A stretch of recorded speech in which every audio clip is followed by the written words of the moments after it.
वो क्वेश्चन यहाँ पर इंग्लिश मीडियम में क्वेश्चन नंबर 18 और हिंदी मीडियम में क्वेश्चन नंबर 5।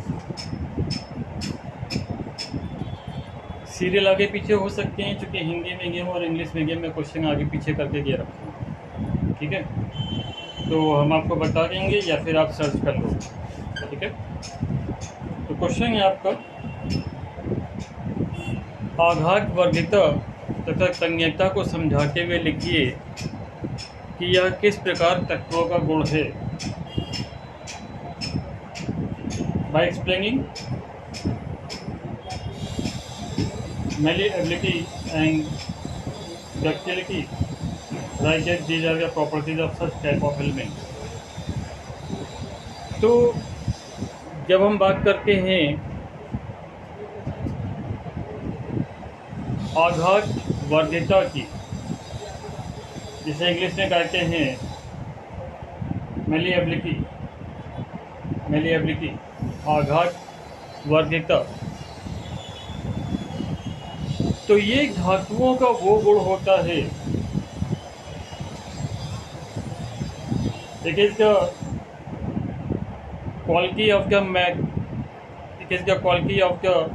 मेटल्स, ये धातुओं का वह गुण होता है, it is the quality of the metals, जिसमें उन्हें पीटे जाने पर बिना तोड़े पतली चादर में परिवर्तित किया जा सकता है ना। आघात वर्गीयता क्या है? आघात वर्गीयता धातुओं का वो गुण है जिसमें जब उन्हें पीटा जाता है तो बिना तोड़े उन्हें पतली चादर में परिवर्तित किया जाता है। इस गुण को ही आघात वर्गीयता कहते हैं। आपने देखा होगा सोना, चांदी, एल्युमिनियम, कॉपर, ये ऐसी वस्तुएं होती हैं जिन्हें पीक करके हथौड़े से इतनी पतली चादरों में चेंज कर दिया जाता है कि उसे बर्फ़ी के ऊपर लगा देते हैं। चांदी की अर्थ लगी होती है बर्फ़ी के ऊपर लगा देते हैं, चॉकलेट के ऊपर लगा देते हैं, दवाइयों के ऊपर लगा देते हैं, है ना। भाई जो दवाइयों का रैपर होता है, टैबलेट्स का रैपर होता है, उस पर चांदी की आती है, एल्युमिनियम की आती क्यों लगी होती है। तो और इसे जो एल्युमिनियम के फॉयल होते हैं जिनमें कबाब रोल वगैरह पैक किए जाते हैं, उसमें भी परिवर्तित कर दिया जाता है। तो जब किसी धातु को पीक करके पतली चादर में चेंज करके जाता है तो इस गुण को ही आघात वर्गीयता कहते हैं। क्लियर है ना। अगर आप लोग कभी गोल दरवाजे के अंदर गए होंगे तो वहाँ पे देखा होगा कुछ लोग ना बैठे हुए क्या पट्टी क्या करते हैं उसको हथौड़े से, देखा होगा। जब हम छोटे थे कभी घर से गुजरते थे तो सोचते कि ये लोग क्या पीट रहे हैं बैठे हुए, है ना। जब टीचर बने पढ़ाने लगे तो मालूम पड़ा कि ये लोग क्या कर रहे हैं, ये लोग चांदी को पीक करके बहुत पतली चादर में चेंज कर देते थे। इसी को हम लोग कहते थे आघात वर्गीयता। इंग्लिश में क्या बोलते हैं? malleability, a substance or material which can be beaten into thin sheet is called malleable। किसी भी सब्सटेंस को या मटेरियल को जब पीक करके एक शीट में चेंज कर देते हैं तो इसी को malleable कहते हैं। Property of these metals are called malleability, इस प्रॉपर्टी को malleability कहते हैं। और मेटल्स कौन से हैं? Like Ag, Au extra. तो इन्होंने AgAu बताया है, AgAu बताया है, मतलब इन्होंने चांदी और एल्युमिनियम के बारे में बताया है। ठीक है ना। तो हमने आपको इसके अलावा चांदी एल्युमिनियम के अलावा क्या बताया? कॉपर भी बता दिया, सोना भी बता दिया। कॉपर एंड गोल्ड भी आप उसमें ऐड कर सकते हैं। ठीक है। डक्टिलिटी जिसे हिंदी में कहते हैं तन्यता, डक्टिलिटी जिसे हिंदी में कहते हैं तन्यता, डक्टिलिटी। अब तन्यता क्या होता है? वे धातुएं जिनमें जिन्हें हम लोग पतले तार के रूप में खींच सकते हैं। ध्यान से सुनिएगा, वे धातुएं जिनको हम लोग पतले तार के रूप में खींच सकते हैं, इसे हम लोग तन्यता कहते हैं। ठीक, ऐसी धातुएं जिनको हम लोग पतले तार के रूप में खींच सकते हैं, इसको हम लोग तन्यता कहते हैं, है ना। आपने देखा होगा कुछ लोगों के कानपुर में तार लटकते हुए आपको दिखाई देते हैं, ठीक है ना। तो ये वही धातुएं हैं जिन्हें पतले तार के रूप में खींचा जा सकता है। तभी तो कुछ लोग अपने कानपुर में उस तार को लटका के घूमते हैं, है ना। कानपुर का मतलब तो समझ गए होगे आप लोग, ठीक है। तो अब क्या होता है, इस गुण को ही हम लोग तन्यता कहते हैं। इंग्लिश में क्या बोलते हैं, डक्टिलिटी। तो ductility, a substance capable of being drawn into thin wires are called ductile. Property of these metals are known as ductility. For example, AgAu, यहाँ पे गोल्ड भी शामिल कर लीजिए भाई, है ना, क्योंकि gold is the highest ductile matter. Gold जो होता है ना, वो सबसे ज़्यादा डक्टाइल मैटर होता है, गोल्ड एंड सिल्वर, है ना। इसको खींच करके बहुत जगह तार बनाए जाते हैं, ठीक है ना, समझ गए होगे। इम्पोर्टेंट भी है। कब आया भैया ये क्वेश्चन, अभी लास्ट ईयर ही आया, 2019 में भी आया था और अभी लास्ट ईयर ही आया है। क्लियर है ना, बात समझ में आया। ईशान शहनवाज को भी समझ में आ गया। अब इसमें थोड़ा थोड़ा क्या है भाई, इतना इजी को बता दिया हमने, है ना। क्या बताया, अघट वर्गीयता किसे कहते हैं, जब किसी घट को पीक करके पतली चादर में चेंज कर देते हैं उसे अघट वर्गीयता कहते हैं। तन्यता किसे कहते हैं, जब उसे पतले तार के रूप में खींचा जा सकता है तो उसे तन्यता कहते हैं। सिंपल को बता दिया, है ना। और आपका सगुन अच्छी का क्लियर है, सभी को क्लियर है। ये मोस्ट इम्पॉर्टेंट क्वेश्चन है। इसके बाद नेक्स्ट क्वेश्चन की तरफ मूव करेंगे।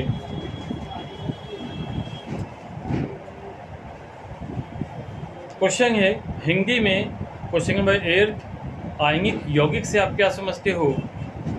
इंग्लिश में question number 23, what is ionic compound. मिल गया होगा सभी को। इंग्लिश में question number 23, what is ionic compound. Hindi में क्वेश्चन नंबर 8, आयनिक यौगिक से आप क्या समझते हो। चलिए ध्यान देते हैं। किसी परमाणु से किसी दूसरे परमाणु इलेक्ट्रॉनों के पूर्ण स्थानांतरण द्वारा बनने वाले आयनिक बंध युक्त यौगिक को ही आयनिक यौगिक कहते हैं। एक बार फिर से ध्यान दीजिएगा डेफिनेशन पर। जब किसी परमाणु से किसी दूसरे परमाणु में इलेक्ट्रॉनों का ट्रांसफ़र होता है, उससे जो आयनिक बंध बनता है, आयनिक बंध मतलब आयनिक बॉन्ड, आयनिक बंध बनता है, उसी को आयनिक यौगिक कहते हैं। एक बार फिर से सुनिएगा। जब किसी एक परमाणु से किसी दूसरे परमाणु में इलेक्ट्रॉनों का ट्रांसफ़र होता है, उससे जो आयनिक बंध बनता है, उसी को आयनिक यौगिक कहते हैं। ये क्या होता है, इलेक्ट्रॉन दे करके एक धनायन बनाता है और इलेक्ट्रॉन को ग्रहण करके ऋणायन बनाता है। इलेक्ट्रॉन दे करके धनायन बनाता है और इलेक्ट्रॉन को ले करके ऋणायन बनाता है। धनायन मतलब पॉजिटिव, ऋणायन मतलब निगेटिव, ठीक है। चलो इंग्लिश में बात कर लेते। Ionic compound, an ionic compound is a compound form by ions bonding together through electrostatic forces. An ionic compound is a compound formed by ions bonding together through electrostatic forces. चलो इसको book से थोड़ा easy अपनी language में आपको बताते हैं, English medium के बच्चों को इंग्लिश में।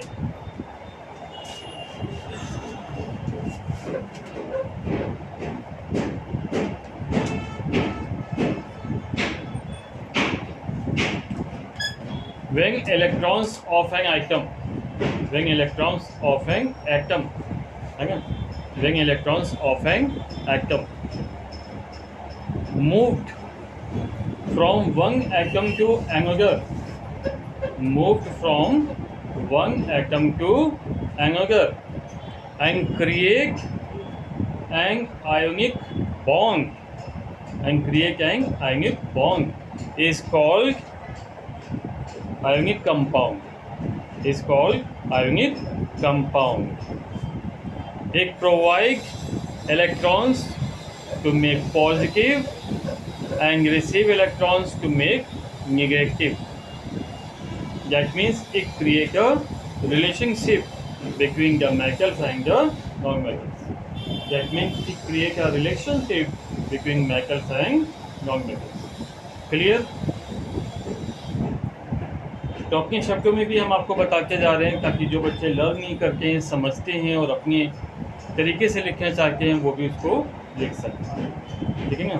नंबर्स तभी अच्छे मिलेंगे जब आप अपनी लैंग्वेज में लिखोगे। रट करके लिखने वाला, याद करके लिखने वाला, नकल करके लिखने वाला एक बराबर है टीचर की नज़र में, ये ध्यान रखिए। आप पढ़ने में बहुत अच्छे हो, आप सब कुछ याद कर लेते हो, रख लेते हो, तो आप भी वही लिखोगे ना जो आपने रट के लिखा हुआ है, जो विज्ञान में लिखा हुआ है। ध्यान से सुनिएगा मेरी बात, ठीक। और एक अगला बच्चा है जो नकल करने में बहुत अच्छा है, वो कैमरे के सामने भी नकल कर लेता है, पता नहीं चलता, नकल करने में बहुत एक्सपर्ट है। वो भी जो लिखिएगा कॉपी में वही लिखिएगा जो विज्ञान में लिखा हो। अब एक टीचर के सामने यानी हमारे सामने जब कॉपी आएगी चेक करने के लिए, तो हमें कैसे पता चलेगा कि पढ़ने वाला बच्चा, समझ में आ रहा है ना। लेकिन जो समझ के लिखेगा वो अपनी लैंग्वेज में लिखेगा, और जब आप अपनी लैंग्वेज में लिखते हो तो पता चलता है, क्योंकि आप प्रोफेसर नहीं हो, आप टीचर नहीं हो। जब अपनी लैंग्वेज में लिखोगे तो वो स्टैंडर्ड पता चलता है, और उसे ये पता चल जाता है कि आपने समझ के लिखा या फिर आपने नकल करके या छाप लिखा, और टीचर वहीं से मार्किंग करता है। क्लियर है ना। कुछ बच्चे छाप के लिखते हैं, बड़े खुश, पूरा पेपर छाप दिया। टीचर भी जानते हैं ये प्रोफेसर थोड़े हैं जो इतनी बिल्कुल बुक की लैंग्वेज लिख डाले, है ना। मतलब इसने याद करके लिखा या फिर नकल करके लिखा। अब इतने काबिल भी नहीं हो कि आप पूरी बुक ही याद कर डालो, तो सेंस क्या आ गया, नकल करके लिखा, तो वहाँ पे नंबर फिर अच्छे नहीं मिलते। बात समझ में आ गई होगी सभी को, क्यों साइंस में बहुत से बच्चों को नंबर अच्छे नहीं मिलते, रीजन पता चल गया होगा। ठीक है ना। इस बात पे गौर करिएगा। बहुत से बच्चे होते हैं लर्निंग के एक्सपर्ट होते हैं, याद कर रख डाला पूरा का पूरा, ऐसा नहीं करना।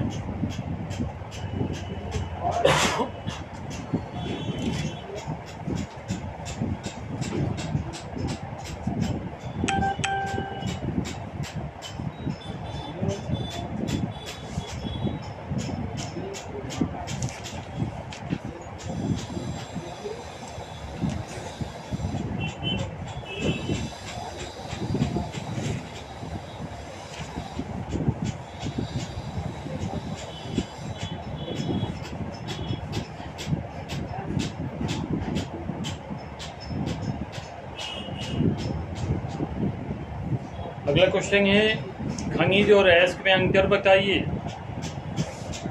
मिनरल एंड और इंग्लिश में कौन सा क्वेश्चन है? 28 मिल गया। खनिज और अयस्क में अंतर बताइए। डिफरेंशिएट बिटवीन मिनरल एंड और। तो जब भी अंतर पूछा जाएगा तो पहले को डिफाइन कर दो, उसका मतलब क्या है। तो सबसे पहले बात कर लेंगे हम लोग ओर्स किसे कहते हैं, अयस्क किसे कहते हैं।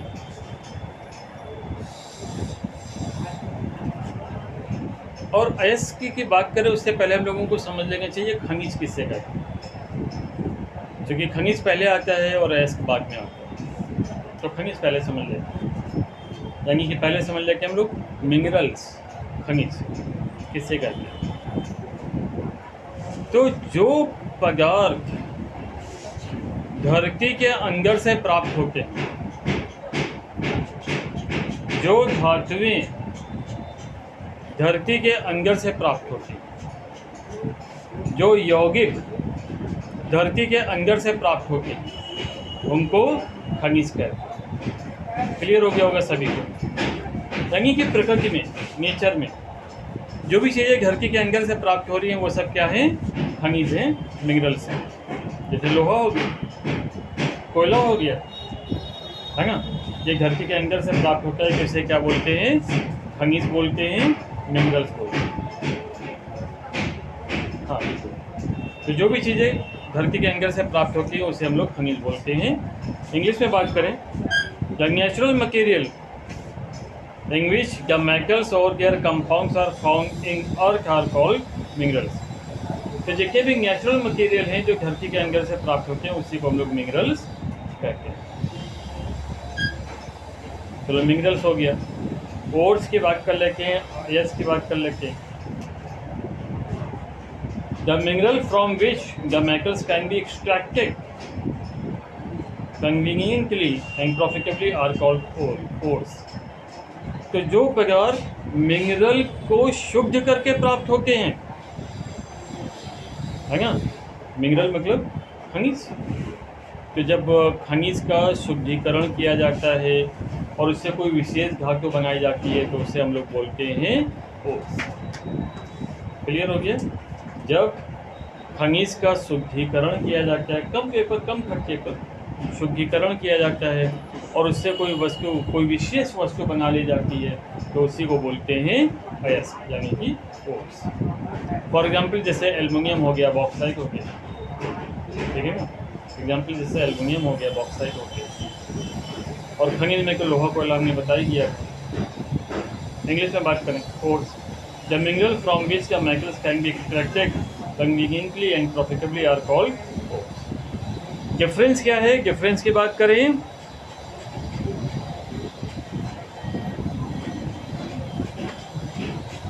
तो ऑल ओर्स आर मिनरल, सारे के सारे ओर्स मिनरल हैं। But all minerals are not ore, लेकिन सारे के सारे मिनरल्स ओर नहीं, है ना। जितने भी अयस्क हैं वो सब खनिज हैं, परंतु जितने खनिज हैं वो सब अयस्क हो ये जरूरी नहीं। All minerals can not be extracted from metal extraction. सारे के सारे जो मिनरल्स होते हैं खनिज, सारे के सारे जो मिनरल्स होते हैं खनिज, उन्हें ज़मीन के नीचे से निकाला नहीं जा सकता। सारे के सारे मिनरल्स को ज़मीन के नीचे से निकाला नहीं जा सकता। But all ores can be use for metal extraction. लेकिन जितने भी ओर्स होते हैं, जितने भी अयस्क होते हैं वो मेटल को एक्सट्रैक्ट करके ही निकाले जाते हैं। क्लियर? एक और बता देते हैं आपको, खनिज यानी कि मिनरल्स आर नेचुरल। खनिज यानी कि मिनरल जो होते हैं वो नेचुरल होते हैं, प्राकृतिक होते हैं। ओर्स आर आर्टिफिशियल, और जो अयस्क होते हैं वो कृत्रिम होते हैं, आर्टिफिशियल। क्लियर हो गया? चलो एक और बता देते हैं। ये सब आपको अलग से बता रहे, बुक में नहीं मिलेंगे, ठीक है ना। ये सब आपको अलग से बताया गया। All the minerals are found under the earth. सारे के सारे जो मिनरल्स होते हैं वो धरती के अंदर प्राप्त होते हैं। while the ores are extracted from the minerals, जबकि जो ओर्स होते हैं उन्हें मिनरल से एक्सट्रैक्ट किया जाता है, यानी शुद्धिकरण के माध्यम से प्राप्त किया जाता है। क्लियर हो गया सभी को? अगला क्वेश्चन,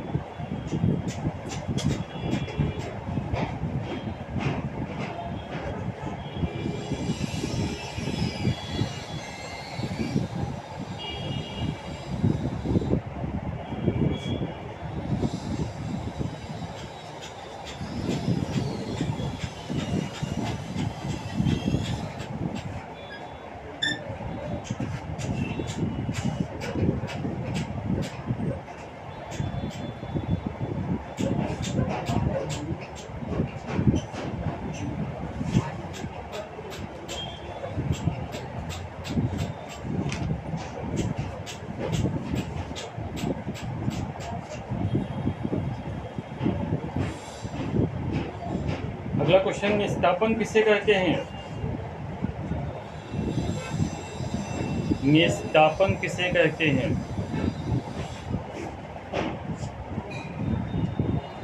उदाहरण देके हुए बताइए।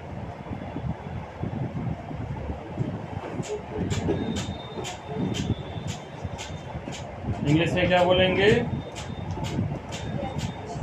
What is calcination?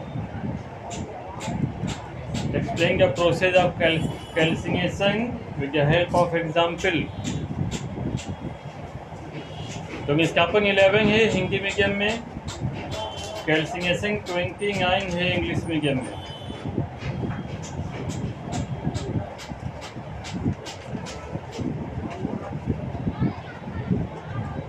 ये भी क्वेश्चन अब तक 5 बार आ चुका है बोर्ड में।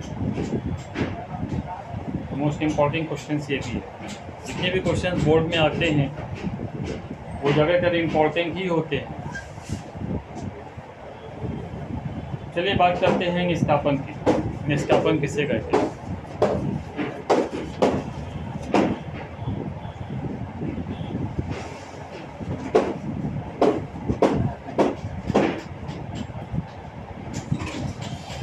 तो सांद्रिक अयस्क को उसके गलनांक के नीचे ताप पर वायु की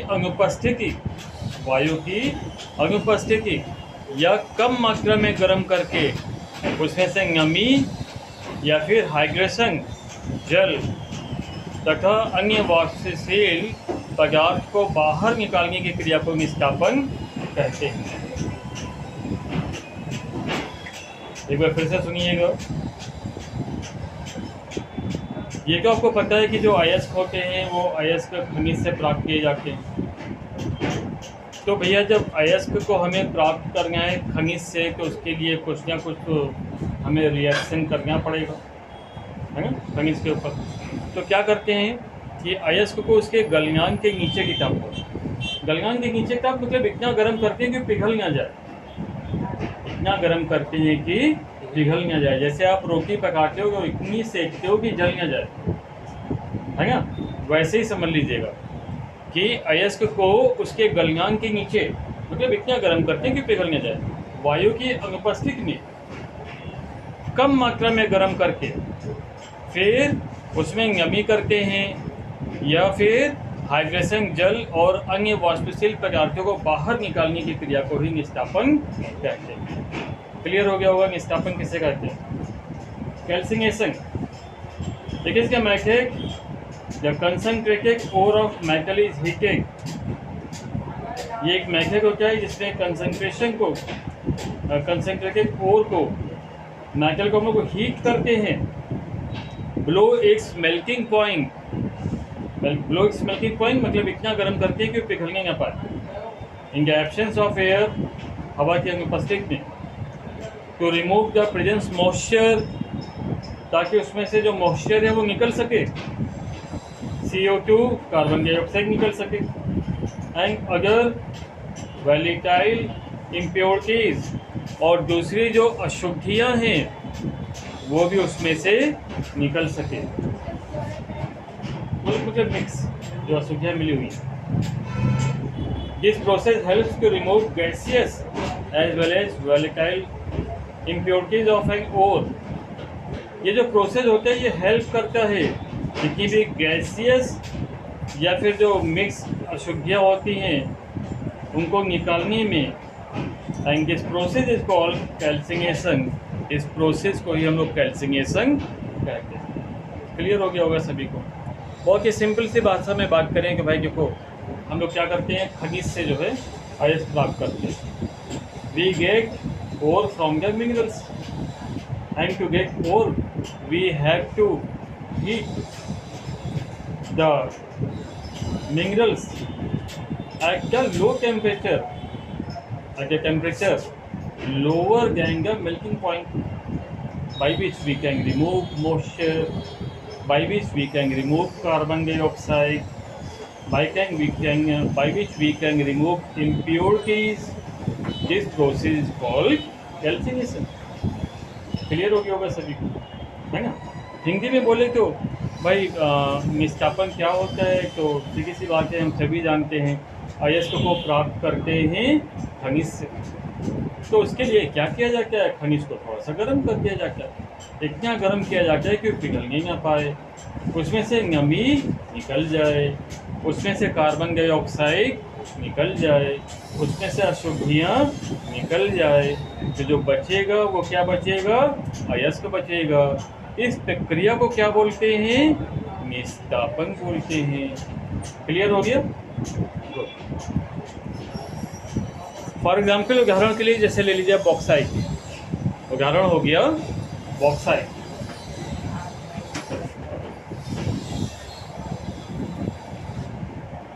अगला क्वेश्चन आता है, उसी के नीचे मिल जाएगा आपको, भर्जन क्या है? What is roasting? भर्जन क्या है? What is roasting? यह क्रिया किन सांद्रिक अयस्कों के लिए प्रयोग में लाई जाती है? जैसे किसी वाक्य भर्जन को समझाइए। Describe the roasting. This process is used in which type of concentrated foods. तो चलिए समझते हैं भर्जन क्या है, रोस्टिंग किसे कहते हैं। सांद्रिक अयस्क को अकेले या अन्य पदार्थ के साथ मिला करके उसके गलनांक के नीचे बिना पिघलाए वायु की नियंत्रित मात्रा की उपस्थिति में गर्म करने की क्रिया को भर्जन कहते हैं। अभी इससे ऊपर हम लोगों ने पढ़ा था कैल्सिनेशन, निष्कापन। उसमें क्या था? वायु की अनुपस्थिति है ना, वायु उपस्थित नहीं थी, वायु की अनुपस्थित। और इसमें क्या है? इसमें वायु की नियंत्रित मात्रा, थोड़ी मात्रा में वायु, बाकी पूरी की पूरी डिफिनेशन वैसी। जो बेस डिफरेंस है, कैल्सिनेशन में एयर इज एब्सेंट, रोस्टिंग में air is present at low quantity, बाकी पूरा का पूरा काम वैसे ही होता है। आप समझते हैं? तो जब किसी खनिज को अन्य पदार्थ के साथ मिला करके गर्म करते हैं वायु की कम मात्रा में, गर्म करते हैं वायु की कम मात्रा में, तो इस क्रिया को भर्जन कहते हैं। ठीक है ना? इसमें फर्क केवल इतना होता है कि जो भर्जन होता है उसमें वायु अनुपस्थित होती है, निष्कापन में वायु अनुपस्थित होती है और भर्जन में वायु की मात्रा कम होती है। क्लियर? इसमें केवल फर्क नहीं होता। फॉर एग्जाम्पल, अगर उदाहरण की बात करें तो कॉपर पायराइट एग्जाम्पल हो जाएगा, कॉपर पायराइट भर्जन। क्लियर है सभी को? इंग्लिश में बात कर रहे हैं। Roasting, the concentrated ore is heated below its melting point in a current of air in a reverberatory furnace known as roasting। तो जब किसी अयस्क को, जब किसी सांद्रिक अयस्क को, कंसंट्रेटेड मतलब सांद्रिक, जब किसी सांद्रिक अयस्क को हीट किया जाता है मेल्टिंग पॉइंट के नीचे, मतलब पिघलने ना पाए, इन करंट ऑफ एयर, वायु की उपस्थिति में, इन रिवर्बरेटरी फर्नेस, यानी कि वो क्या कहते हैं, भट्टी, कौन सी भट्टी होती है ना, भट्टी में जो इसमें गर्म किया जाता है ना, भट्टी में, भट्टी को समझते होंगे ना, जिसमें आग वगैरह लगाई जाती है, गर्म किया जाता है। तो इससे हम लोग क्या कहते हैं? इसे हम लोग कहते हैं roasting. The main difference between calcination and roasting is that in calcination air is absent and in roasting air is in low quantity. Clear? Example क्या बताया था हमने शाहनवाज? रोस्टिंग का एग्जाम्पल क्या बताया?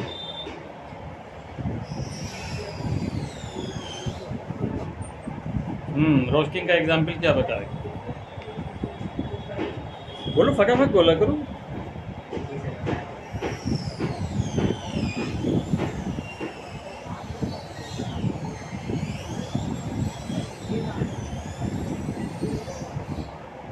कॉपर पैराइट, रोस्टिंग का एग्जाम्पल क्या बताया था, और कैल्सिनेशन का क्या बताया था, बॉक्साइट। Very good. तो पूरा कंसंट्रेशन सुनने पे होना चाहिए, ध्यान से समझने पर होना चाहिए। अगला क्वेश्चन है,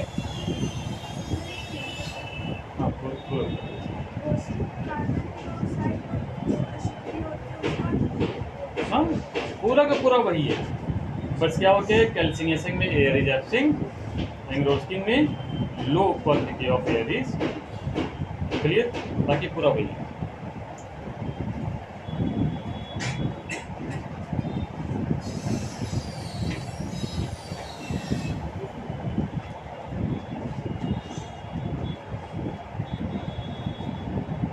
अगला क्वेश्चन है कि गर्म जल का टैंक बनाने में तांबे का प्रयोग होता है, लोहे का नहीं, क्यों? गर्म टैंक को बनाने में तांबे का प्रयोग होता है, लोहे का नहीं, क्यों? इंग्लिश मीडियम में कौन सा है?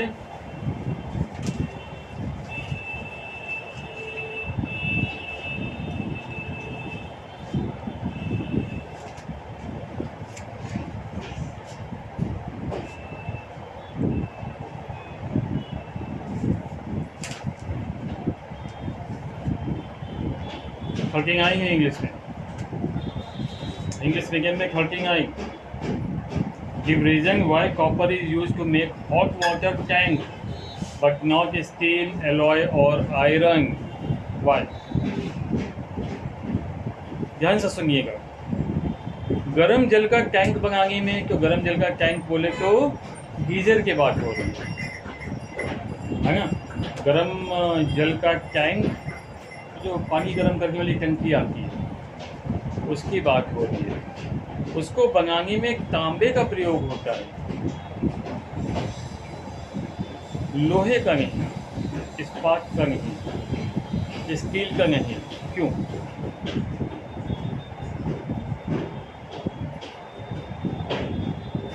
इसका कारण ये होता है कि जो तांबा होता है ना, वो गर्म जल से अभिक्रिया नहीं करता, जो तांबा होता है वो गर्म जल से अभिक्रिया नहीं करता है, जबकि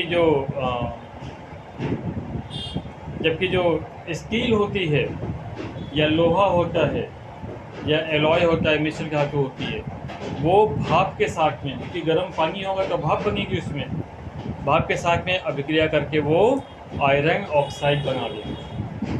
इसीलिए जो भी गर्म जल के टैंक होते हैं उनको बनाने के लिए हम लोग तांबे का प्रयोग करते हैं। क्लियर हो गया? अब इसकी रिएक्शन क्या हो जाएगी? तो आयरन, अगर हम लोग आयरन का यूज़ करेंगे तो बता दें, अगर आयरन का यूज़ करेंगे तो आयरन और भाप यानी वेपर जब रिएक्ट करेगा तो क्या बन जाएगा? आयरन ऑक्साइड बन जाएगा और उसमें से निकलेगी हाइड्रोजन, ठीक है ना। हाइड्रोजन गैस क्या होती है? बहुत ही हल्की होती है। हाइड्रोजन गैस हल्की होगी, गर्म भी होगी, तो ये ऊपर की तरफ उठेगी। तो अगर टंकी आपने लोहे की ले ली या स्टील की ले ली पानी गर्म करने वाली, और इसमें आपने पानी गर्म किया, तो क्या हो सकता है? वो टंकी ब्लास्ट कर सकती है और आपकी जान भी जा सकती है। क्लियर? तो इसलिए वो टंकी कैसी लेनी चाहिए? हमेशा कॉपर की ही लेनी चाहिए। कॉपर की हालांकि महंगी मिलेगी, सीधी सी बात, कॉपर ही महंगा है तो महंगी मिलेगी, लेकिन वो सेफ रहेगी। क्लियर? तो आयरन को बोलेंगे Fe और भाप को बोलेंगे H2O।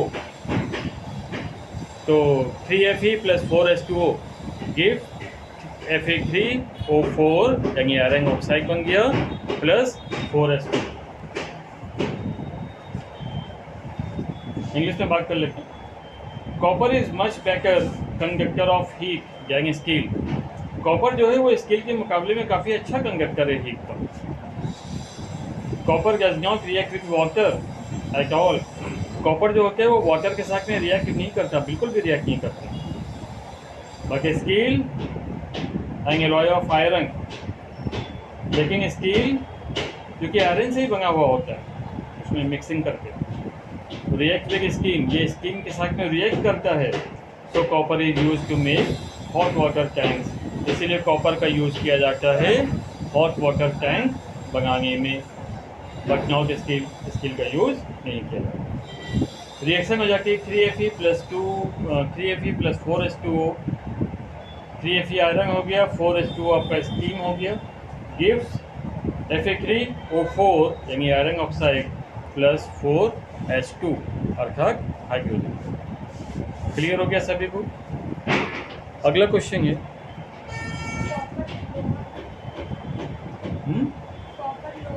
कॉपर लोहा नहीं होता, तांबा होता है।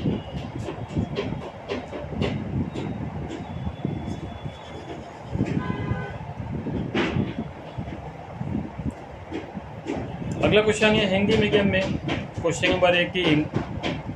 एक उदाहरण देते हुए संचारण की व्याख्या करिए तथा संचारण से सुरक्षा के उपाय बताइए।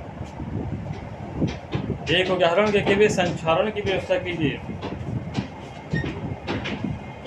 तथा संचारण से सुरक्षा के उपाय बताइए। इंग्लिश मीडियम में question number 40। Explain corrosion by giving an example and write its prevention. मिल गया होगा सभी को। और हिंदी मीडियम में क्वेश्चन नंबर 18। चलिए शुरू करते हैं। संचारण किसे कहते हैं ये फर्स्ट चैप्टर में भी आपको बता चुके हैं और एक थर्ड चैप्टर में फिर से आ गया।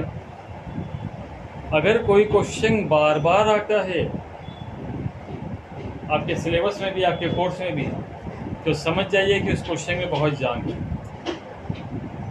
है ना, और वो क्वेश्चन बहुत ही इम्पोर्टेंट है। आपको तो संचारण ही लिखना आएगा जब बोर्ड में आएगा। चैप्टर 1 या चैप्टर 3 से आपका कोई मतलब नहीं है। जब आप कोरोजन करोगे तो कोरोजन ही लिखोगे, है ना। इससे मतलब नहीं कि चैप्टर 1 से कि चैप्टर 3 से, उससे कोई मतलब नहीं होता है। टॉपिक होता है। तो संचारण क्या होता है? जब कोई वस्तु नमी के संपर्क में आती है, वायु के संपर्क में आती है, तो उस वस्तु का क्षरण होने लगता है, अर्थात वो वस्तु नष्ट होने लगती है। जब कोई वस्तु नमी के संपर्क में आती है, जब कोई वस्तु वायु के संपर्क में आती है, उस वस्तु का क्षरण होने लगता है, अर्थात वो वस्तु नष्ट होने लगती है।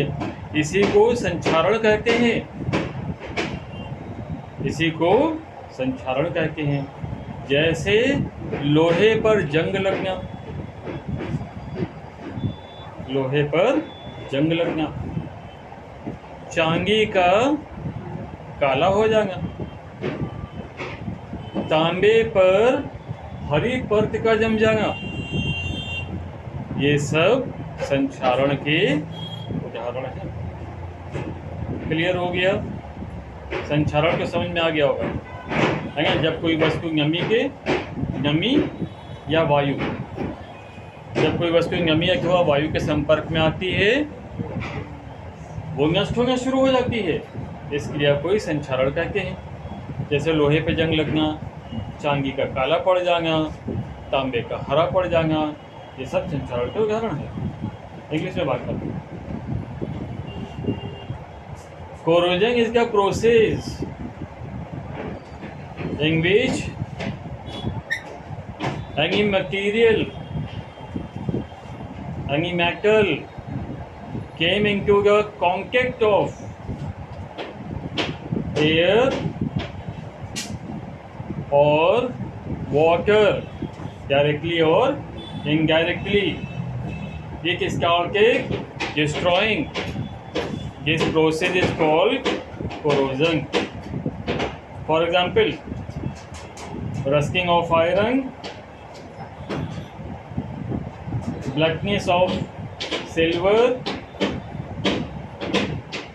green layer can be seen on the copper. Clear हो गया? अब इससे बचने के उपाय बताइए। Right its prevention. तो भाई संचारण से बचने के उपाय क्या है? तो संचारण से बचाने के लिए क्या करते हैं? देखो बहुत सीधी सी बात है, अभी अभी बारिश खत्म हुई है, बारिश का मौसम अभी भी खत्म हुआ है ना? कब खत्म हुआ है?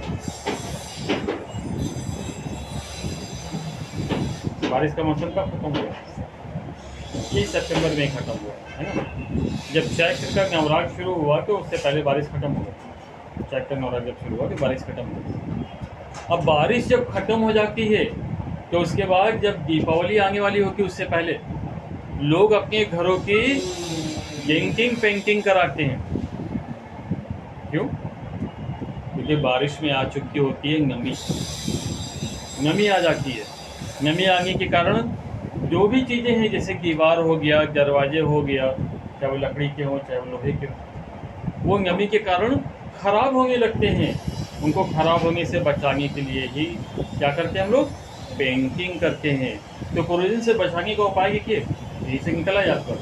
कोरोजन से बचाने का उपाय क्या है? उस पर पेंट लगा दो, नहीं तो उस पर तेल लगा दो। कौन सा तेल?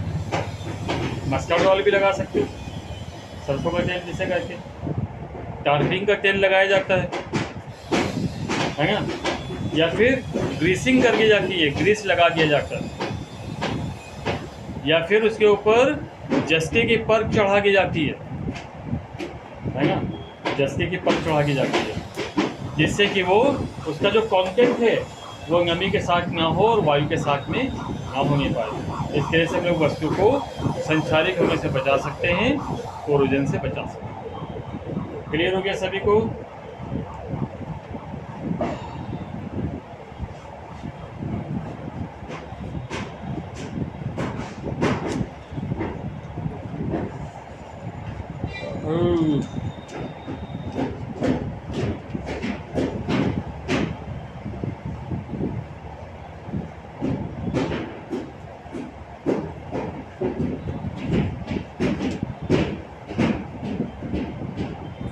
अगला क्वेश्चन है, उभयघर्मी ऑक्साइड क्या होते हैं?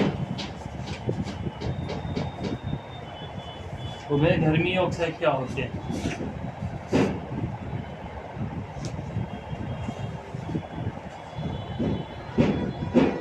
दो उदाहरण देकर बताइए।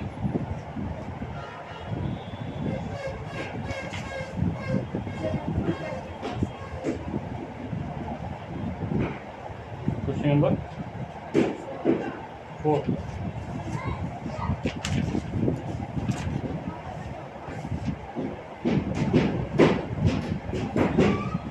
बिल्कुल सही है। इंग्लिश में क्वेश्चन नंबर 4,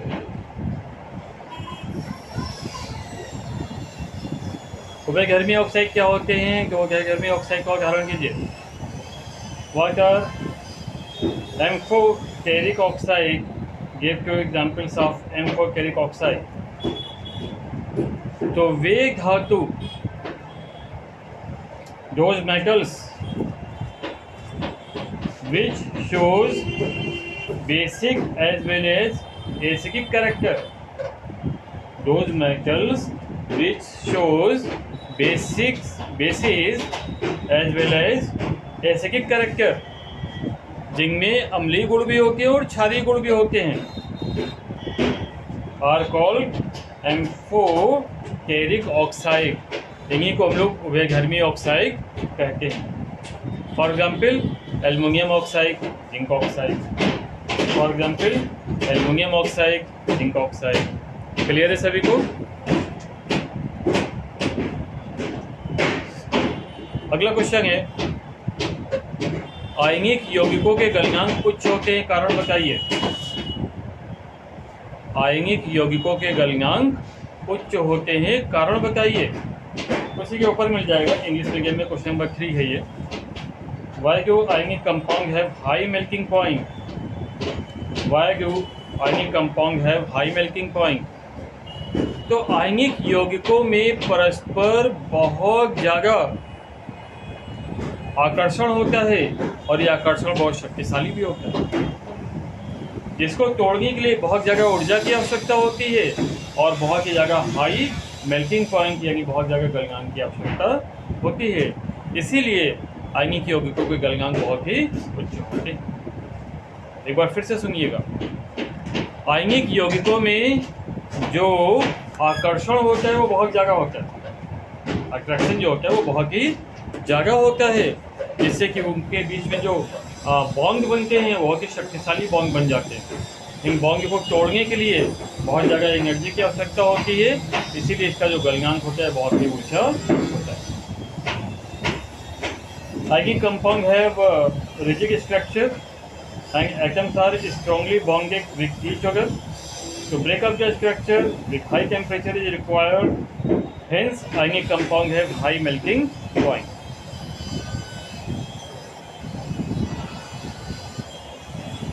सोडियम व क्लोरीन का इलेक्ट्रॉनिक विन्यास लिखिए।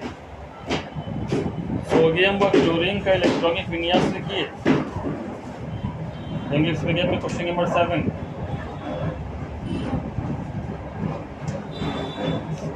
क्वेश्चन नंबर कौन सा? 44। इंग्लिश मीडियम में question number 44। Right electronic configuration of sodium and chlorine. Question number 44 ध्यान दीजिएगा। तो सोडियम का होता है 281 और क्लोरीन का होता है 287। क्लोरीन का वास्तव में 17 होता है, सोडियम का वास्तव में 11 होता है ना। तो जब सोडियम का वास्तव में 11 होता है तो जब इसको हम लोग पीरियडिक टेबल में रखते हैं, तो पीरियडिक टेबल 2-1 करके बनती है। तो पहले में 2 हो गया, दूसरे में 1 हो गया, तीसरे में चूँकि 11 होता है तो 1 ही बचा इसका, है ना।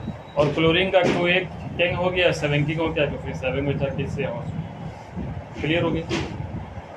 तो ये केस चैप्टर के इंपॉर्टेंट क्वेश्चन क्लियर है सभी को। ये क्वेश्चंस अगर आप याद कर लोगे तो यही वो क्वेश्चंस हैं जो बच्चे जब एग्जाम्स में आते हैं तो कर नहीं पाते, क्योंकि बच्चों को मोस्टली तैयार होता है चैप्टर 1-2 और आगे का कुछ नहीं तैयार होता है केमिस्ट्री। समझिएगा, जो सच्चाई है वो ये है कि हाई स्कूल के बच्चे ज़्यादातर चैप्टर 1-2 पे बेस करते हैं केमिस्ट्री में, उसके आगे उनको कुछ नहीं तैयार होता। जबकि पेपर में ज़्यादातर क्वेश्चन आपको इसी चैप्टर से मिलेंगे, मैटल्स नॉन मैटल्स। क्लियर है ना। तो ये शॉर्ट क्वेश्चंस आपको अच्छे से तैयार करने होंगे, ठीक है। और कब चेक कर लिया जाए इनके आंसर्स को? कल चेक कर लिया जाए, है ना। नेक्स्ट टर्म पे बिल्कुल मत रखा करिए कि केमिस्ट्री हो गया तो अगले केमिस्ट्री के टर्म पे चेक कराएंगे, क्योंकि अगर आप उनको चेक नहीं कराते हो लिख करके तो लॉस फिर आपका है। समझ में आ रहा है? हमारा क्या है, कोर्स कंप्लीट होता जा रहा है, बट हमारा उससे मतलब नहीं कि कोर्स कंप्लीट होता जा रहा है। हमारा मतलब आपके मार्क्स से है, और मार्क्स तभी आएंगे जब आप उनको रिटेन करोगे, क्योंकि बोर्ड में आपको रिटेन ही करना है, वहाँ किसी को सुनाना नहीं है, लिखना है कॉपी में, ठीक है ना। तो इस तरह से तैयार करना है आपको कि आप उनको बोर्ड में लिख सको। ऐसा नहीं कि सिर्फ आपने क्या किया, आपने जो है बुक से याद करके लिख लिया या वीडियो से देख करके लिख लिया। लिखना ऐसे बिल्कुल नहीं है, उसको याद करके लिखिए, उसको समझ के लिखिए। एक एक क्वेश्चन तैयार कर लीजिए, क्वेश्चन नोट करिए और उसको अपने मन से लिखिए, और फिर उसको चेक करिए और अपने आप उसको नंबर कीजिए। भाई शॉर्ट कितने नंबर का आ रहा है आपके बोर्ड में? 4 मार्क्स का आ रहा है, तो आप क्वेश्चन नोट करिए, उसका आंसर अपने मन से लिखिए, और फिर आप 4 में से अपने आप को मार्क्स कीजिए, कितने मार्क्स आपको मिलते हैं, है ना।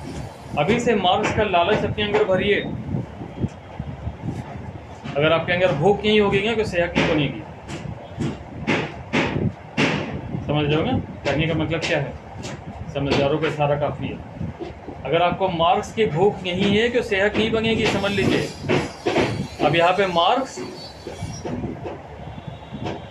और सेहत इन दोनों में रिलेशन बना लीजिए, है ना। सेहत का मतलब है आपकी मार्कशीट, ठीक है ना। मार्कशीट को अगर अच्छा बनाना है तो अपना टेस्ट बुक लो, चेक करो उसको और देखो आपको कितने नंबर्स मिल रहे। समझ में आ रहा है ना? हम ऐसे ही करते थे, हमारी आदत। हर सब्जेक्ट में हम अपना जो है टेस्ट ज़रूर लिया करते थे, खासतौर पे संडे को, क्योंकि संडे को स्कूल भी बंद होता था, संडे को कोचिंग भी बंद होती थी। आपकी तो खैर खुली रहती है, हमारी कोचिंग संडे को बंद होती थी, ठीक है ना। तो हम क्या करते कि हमको बिना पढ़े खाना नहीं हजम होता, पढ़ने की बीमारी थी हमको, तो अब क्या करते। और हमारा टारगेट भी था भाई, हमारा क्यों भाई पास होगा तो मकसद ही नहीं था, क्योंकि सिर्फ पास होने से तो कुछ होना नहीं था। अगर सिर्फ पास होने का सोचते तो आपको पढ़ाई नहीं पाते। हमारा उद्देश्य था मास्टर बनना, तो हमें क्यों एक्सपर्ट बनना था उसमें, और एक्सपर्ट बनने के लिए हमें अपना टेस्ट लेना पड़ता था और खुद अपना नंबर देते थे, और फिर देखते थे कि हमें 100 में से कितने नंबर मिल रहे। और मार्किंग भी जो है ऐसी वैसी नहीं करते थे कि 10 में से 10 अपने आप को देगी है, नहीं, मार्किंग हार्ड करते थे कि एग्जामिनर कितने कम से कम नंबर दे सकता है और कहाँ पे हमारे अंदर कमी रह रही, कहाँ पर हम उसको इम्प्रूव कर सकते हैं। समझ आ रहा है? ये हमने आपको इसलिए बताया कि आप भी ऐसा करिए, तभी आपके नंबर्स बढ़ेंगे। सोचने में कुछ नहीं जाता है, सोच लीजिए हमारे को 98% आएंगे, सोच लीजिए क्या जाता है सोचने में, कुछ लगता है क्या? कुछ नहीं लगता। हमारी मौसी के लड़के के 98% आए थे, हमारी बुआ की बिटिया के 98% आए थे, तो क्या हमारी भी आ जाएंगे? अरे उसको देखो उसकी कितनी मेहनत करेगी पहले, समझ में आ रहा है ना। तो दूसरों की बराबरी नहीं करते हैं, अपनी काबिलियत को देखिए। भाई अगर आप 4 रोटी खाते हो, जरूरी थोड़ी ना हम 4 रोटी खा पाएंगे, जरूरी है क्या? नहीं खा पाएंगे। हो सकता है कि हम 8 रोटी खाएं, है ना। हो सकता है कि कोई बच्चा हो 2 ही रोटी खा पाए, समझ रहे हो ना। सबकी कैपेसिटी अलग अलग है, सबका दिमाग अलग अलग है, सबका टैलेंट अलग अलग है, और सबके अंदर जो आग लगी हुई है ना वो अलग अलग है। ये आग बहुत ज़रूरी होती है, समझ आ रहा है? बातों को गौर करिएगा।